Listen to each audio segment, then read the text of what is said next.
The objectives of today's lecture are an introductory discussion on livestock, understanding the concept of dairying, salient features of dairying, milk producing areas, meat industry and its distribution such as beef, mutton, goat meat, pork, wool production and associated features, factors that affect commercial wool production, major wool producing region in the world, factors that affect the location of the woolen textile industries, factors that make sheep rearing more dominant in southern hemisphere, and Indian woolen textile industry.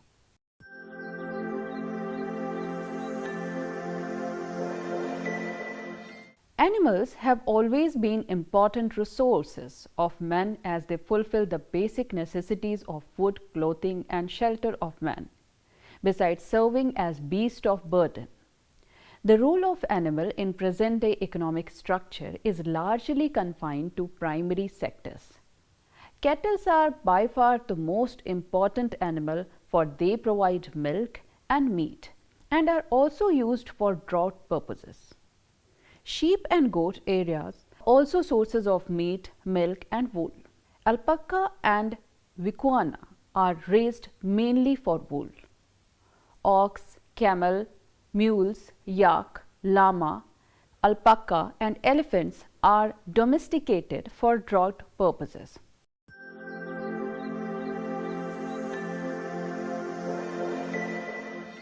Dairy is the most advanced and efficient type of rearing of milk animals. Dairy farming is a class of agriculture for long-term production of milk. Species used in dairy farmings are cow, buffaloes, goat, sheep and camel. This industry involves high capital. Why? Because dairy farming includes storage facility for fodder, animal sheds, machines for feeding and milking. These all facilities increases the cost of dairy farming. In such type of farming, more focus lies on cattle breeding and healthcare facilities like veterinary services. It requires consistent intensive labor for feeding the animal and milking. People are involved in dairy farming don't remain without work at any time of the year, as is the case with the crop raising. Often dairy farming is done near the urban centers, which are good market of dairy products. Urban centers regularly provide the dairy products and fresh milk from surrounding area where dairy farming is practiced. With the advancement in the technology and development of refrigeration, transportation, pasteurization and other preservation process, the shelf life of dairy products has increased, invariably helping them to store for a long period of time. Dairy farming is largely practiced in India, China, Northwestern Europe, Central America, Canada and Southeastern Australia, New Zealand and Tasmania.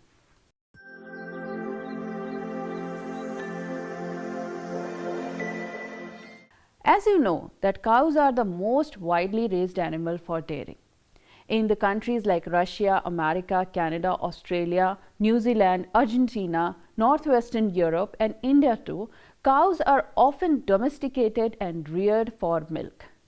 In India, buffaloes are also highly prominent for dairy purposes. Humid temperate regions have developed dairy on commercial scale, as temperate climate is ideal for cow rearing. Dairy cattle thrive best in 10 degree to 17 degree Celsius temperature and 50 centimeter to 75 centimeter rainfall. Summer temperature about 27 degrees Celsius and below freezing temperature in winter are really harmful for cattle raising. High amount of fresh water required in dairy farming, as dairy cattle require clean drinking water in large quantity. Approximately, I can say, around 200 liters of water are required for a single cow. Dairy cattle requires grasses as forage. Forage is also obtained from hay and silage. Dairy farming is usually practiced in densely populated areas which provide market for dairy products. In fact, dairying is the most developed in countries which register a high standard of living, high level of industrialization and economic development.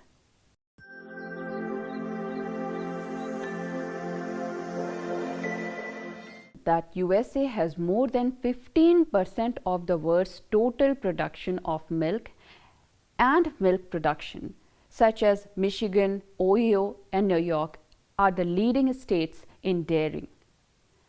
So far as Canada is concerned, the densely populated part of Ontario and Quebec have the most developed dairying industry. Canada contributes about 2% to the world's total milk production. India accounts for 7.2% of the world's milk and ranks second among the cow milk producing countries in the world. Most of the milk is produced from buffaloes. India produces highest buffalo milk in the world. Though India has the largest number of cattle in the world, but their yield is very low because of the low breeds and lack of scientific methods of dairying. Punjab, Uttar Pradesh, Haryana, Rajasthan, Maharashtra, these are the good sources or important states in terms of milk producing. In Europe, Russia, Germany, France, UK, Spain, Ireland, these all are important milk producing countries. New Zealand and Australia contribute around 5% of the world total milk output. New Zealand has also an ideal marine climate and lush green extensive pastures. The refrigerated sheep has revolutionized the export of cheese and butter to far off places.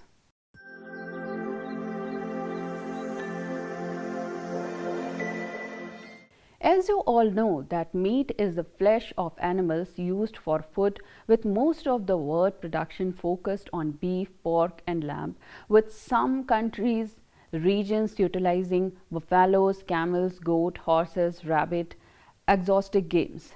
Meat is a rich source of protein. It is a nourishing food and in most part of the world, meat is eaten as a habit. Meat production is a significant piece of the world economy with significant commitment to local, national and international trade. Poverty and religious taboos are significant factors restricting the use of meat. There might be numerous ways to the fate of meat production. The first might be the bias in developing countries who acquire purchasing power. The interest for meat will increment considerably given an important source of excellent protein in eating regimes of numerous individuals.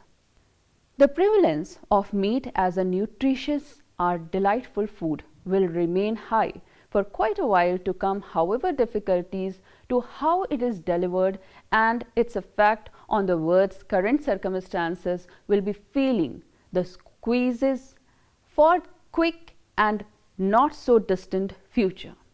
Meat industry is highly developed in temperate and cold regions. In the cold climate countries, meat is a primary source of food, while in tropical climate countries, it is consumed largely for taste or luxury.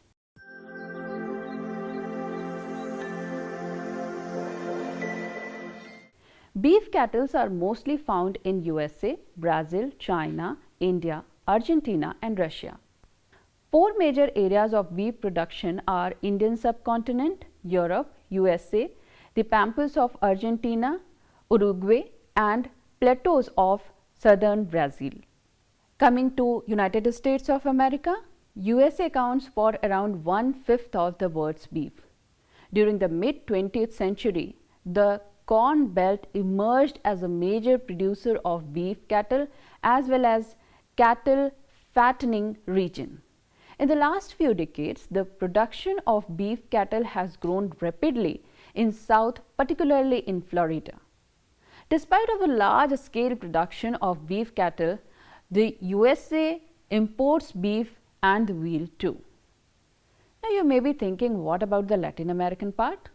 In the Western Hemisphere, most of the cattle with within the torrid zone are concentrated in Brazil, Colombia, Mexico, Venezuela and in Argentina. Brazil produces nearly 13% of the world's beef. Though Argentina produces nearly 5% of the world's beef, the Argentina pampas are truly a kingdom of beef. Now I am going to explain about the African countries.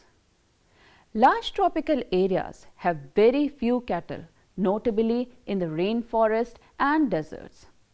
South African highlands of Ethiopia and of northern Tanzania, Kenya and Uganda have major concentration of cattle. South Africa contributes about 1% to the world's total output.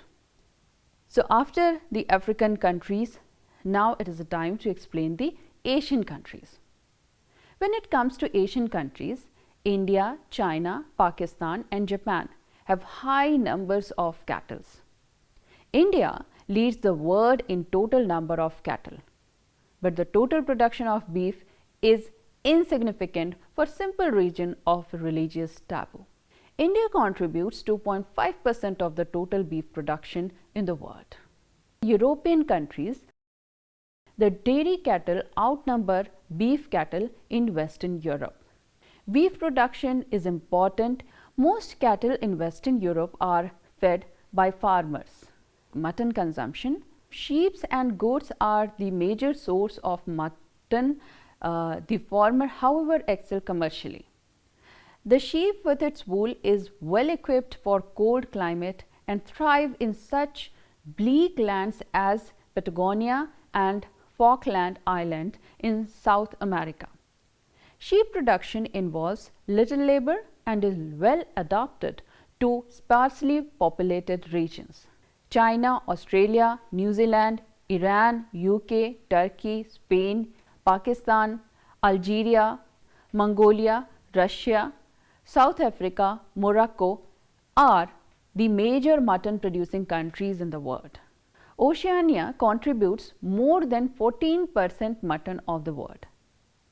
Compared to that, Africa contributes more than 13% mutton and Europe contributes for nearly 17% mutton production in the world.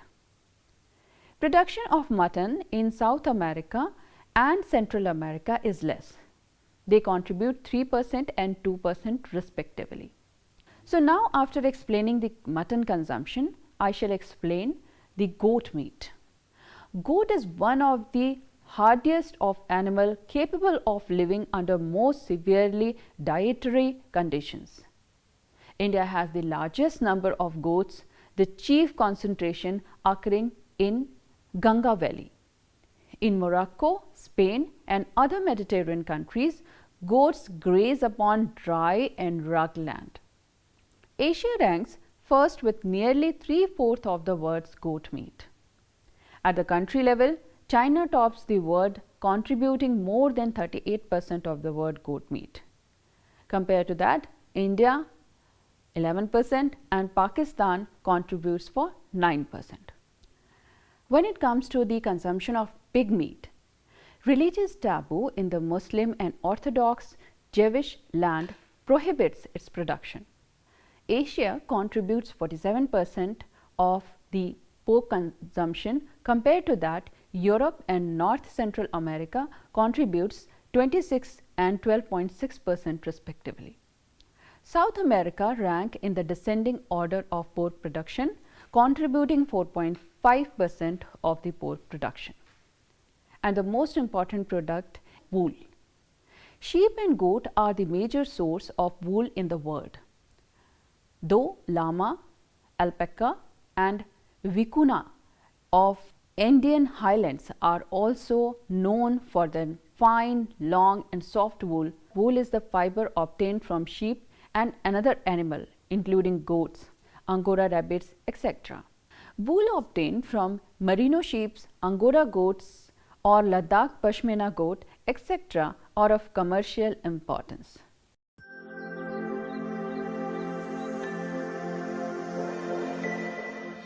The first important is the climate. Sheep grow well in dry and moderate climate, such as neither too hot nor too cold. Humid climate is not suitable as it encourages the spread of infectious diseases. So, vegetation.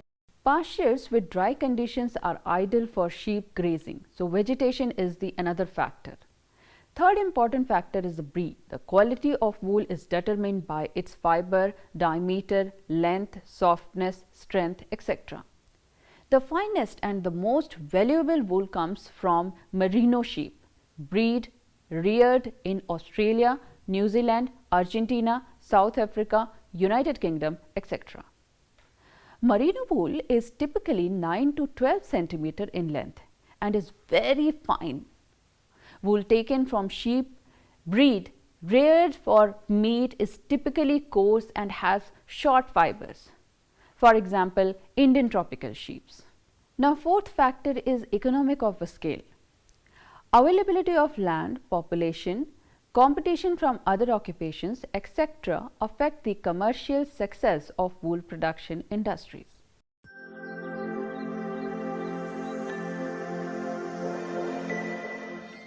Sheep stations, the equivalent of a ranch, provides the best economic use of land in predominantly semi-arid landscape of Australia. The sparse grassland vegetation and vast farms of Australia are well suited to sheep. Compared to Australia, in New Zealand, the main area of sheep rearing is located in southern islands, especially the Canterbury Plains, where sheep rearing is a part of mixed farming. In South America, sheep rearing is most important in the drier parts of Argentina, including the whole of Patagonia and eastern foothills of Andes. The low and variable rainfall, the poor pasture, the severe winter, the sparse population all make the region more suitable for sheep grazing than for cattle rearing. The sheep ranches are extremely large in Patagonia. Patagonia is an exporter of both wool and mutton. Compared to these countries, in South Africa, the dry climate of veld, its grassland vegetation and plateau relief is ideal for sheep. The sheep reared are almost exclusively merino breeds kept for wool. China is also very important country in this connection. Sheep rearing is mostly done in vast empty areas of the western part of China. Most of the raw material needs are met by imports.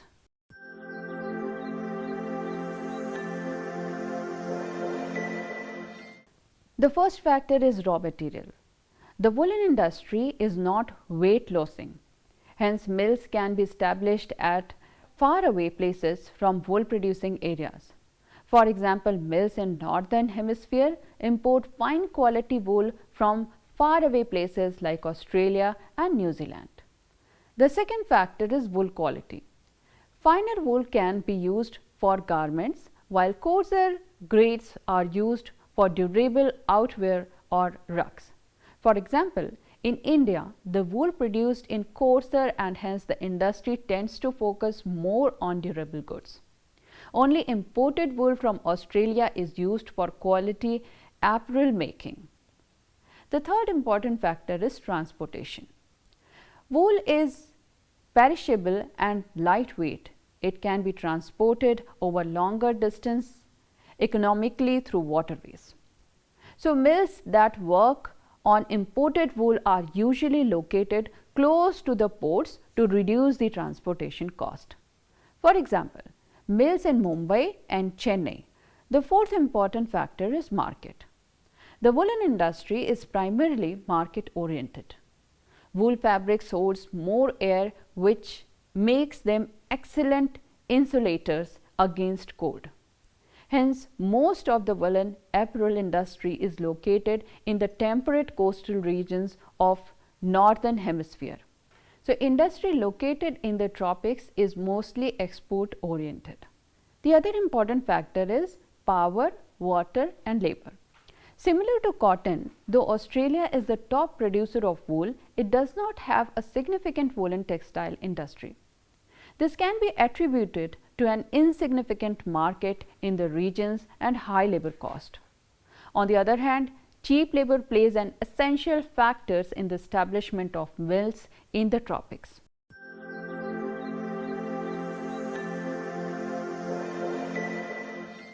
The first one is economies of scale.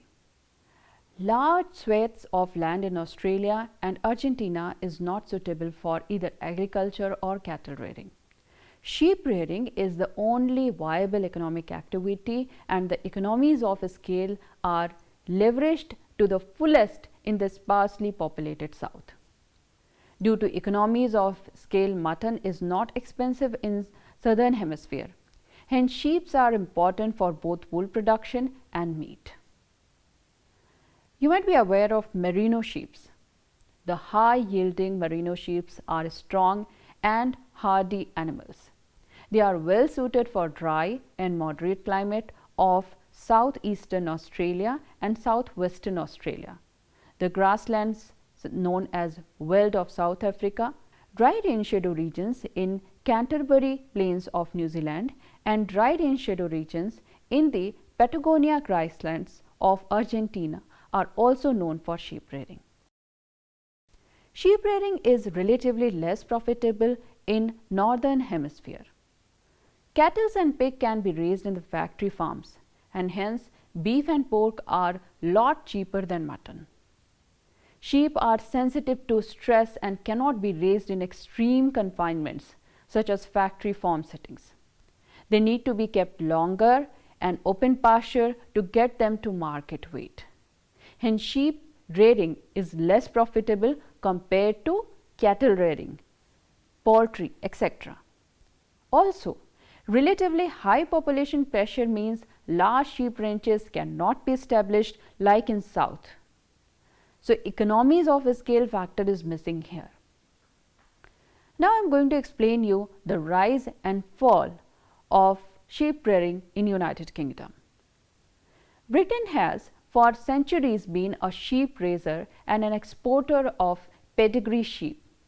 During the colonial time, the woolen industry thrived around Yorkshire.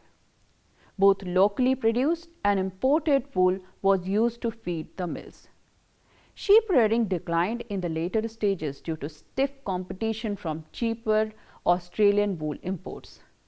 Just like the cotton industry around Manchester, the Yorkshire woolen textile industry is now heavily dependent on the imported wool from Southern Hemisphere. Sheep rearing, which used to be a major occupation, is now a part of mixed farming system. The principal British sheep areas are now those where agriculture or cattle rearing is not viable. They include the pasture lands of the Scottish Highlands, the Pennines, the Wales Mountains, etc. Now, you may be thinking, what is the status of woolen textile industries in India? In India, woolen textile industry is relatively small compared to the cotton and synthetic fiber based industry. India does not produce quality raw wool in sufficient quantity. It basically imports large quantities of fine wool mainly from Australia. However, India is a significant exporter of woolen goods. Cheap and abundant skilled labor is the favorable factor. The woolen industry is located around Amritsar, Gurdaspur, Ludhiana belt, Patiala and Dhariwal. Another factor is market. The industry in Punjab serves the high demand region in northern India. That is the raw material. Punjab is close to the sheep rearing regions of Jammu and Kashmir and Himachal Pradesh. Bakarwal sheep rearing nomads and Gadis nomads are well known nomads in this connection. The first woolen textile mill was set up in 1876 at Kanpur. In Gujarat, Jamnagar, Ahmedabad and Vadodara, these are also known for this textile industry. Inferior wool is obtained from Rajasthan, and while superior wool is imported from Australia. Maharashtra, compared to the northern states, Maharashtra is known for quality woolen and manufactured from imported wool in Mumbai. Jammu and Kashmir are significant producer of handloom and powerlooms woolen goods. The famous Kashmiri shawls are produced from Pashmina wool. The Ladakh region of India produces the finest quality of Pashmina wool, which comes mainly from the Pashmina goat. Now, it is pertinent to explain the problems associated with the Indian woolen textile industry. The first and foremost is the weak demand. Most parts of India have tropical and subtropical climate, short winter and long summer. And that's the reason that in India, this leads to inadequate demand for woolen textile compared to the other European and American countries. Due to decreasing demand with the increased use of synthetic fibers, wool production is much less than what it was in the past. The second factor is the low quality. Indian wool is coarse. Tropical sheep produces inferior quality of wool, as I explained you earlier, and is not suitable for apparel making. The third factor is the low productivity. India has one of the highest sheep stocks in the world, but is far behind in wool production.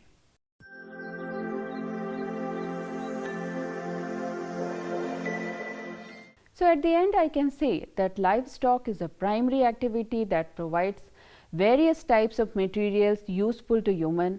The raw material produced through livestock rearing has developed large scale industries like dairy industry, meat industry, woolen textile industry. Therefore, it becomes quite imperative to understand the origin and distribution pattern of these economic activities. In this chapter, we could have properly understand how dairying is done, wool is used and meat is used. We could also understand about their importance and distribution around the world.